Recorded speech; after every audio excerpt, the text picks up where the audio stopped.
Everyone. So this week we'll finish Wildfell Hall, and this is the first time that I've taught it across 3 weeks instead of two. You're welcome. And so the fun part about that is that I can use this week's lecture video to gather together a few different ideas and talking points that we haven't gotten to discuss yet in icon activities or on Zoom. So the topics that come to my mind all connect loosely under the banner of reception. How was Anne Bronte's work received in her day, and how is it valuable today? So it's worth noting that Anne Bronte's work has not always been viewed as valuable. History has not always been kind to her.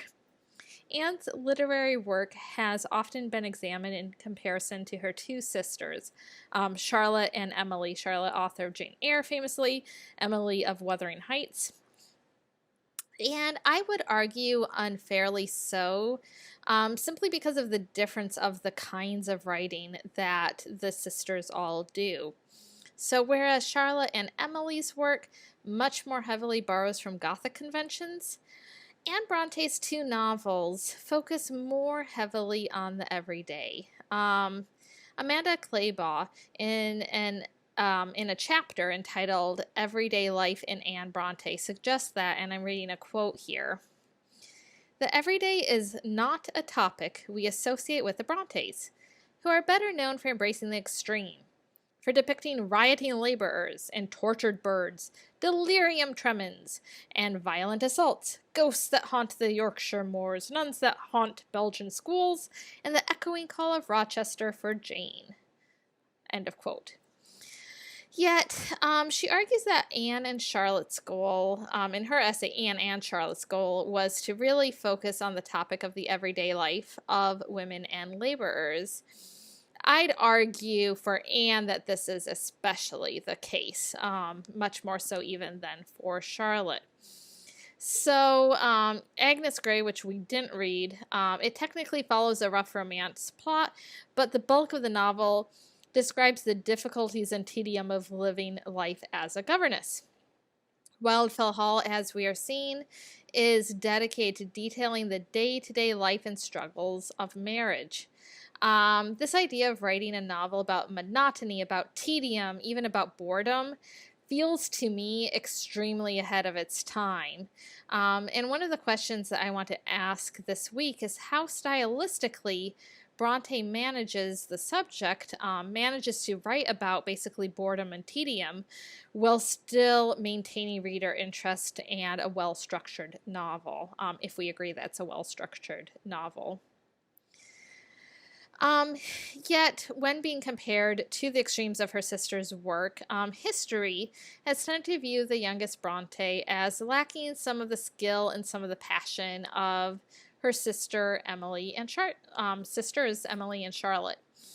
In a 1995 New Yorker article, Peter Ackroyd wrote in a review of a Bronte biography that, and I'm quoting here again, Agnes Grey is frankly gray, and the truth is that Anne Bronte would probably not be remembered for her own sake, although her second book, The Tenant of Wildfell Hall, does possess moments of genuine horror. Nevertheless, she has been lifted into immortality in the arms of her sisters. End of quote.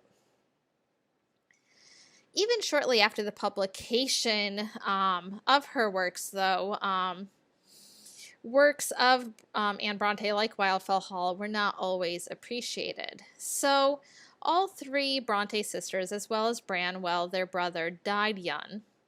And after Emily and Anne's death, Charlotte was asked to preface new editions, both of Wuthering Heights, which was Emily's novel, and Anne's two novels.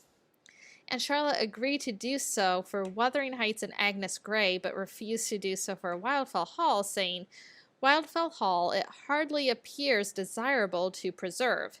The choice of subject in that work is a mistake. That's the end of her direct quote. Some read this as sibling rivalry.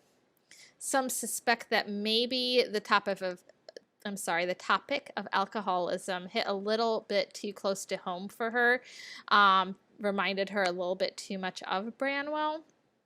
And still others think that the oldest sisters specifically thought that Wildfell Hall maybe was inconsistent with Anne's demure personality. So, since then, largely, the third Bronte sister has often been treated as just that, riding the coattails of her sister's success.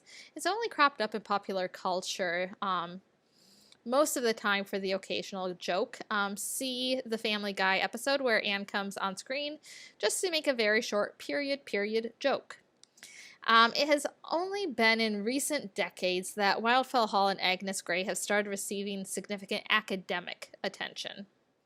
This week in Zoom class, I want us to discuss why we think that happened, for Wildfell Hall at least, as well as what we think the value of a novel like Wildfell Hall is to understand Victorian gender and sexuality, as well as within the broader context of gender and sexuality studies.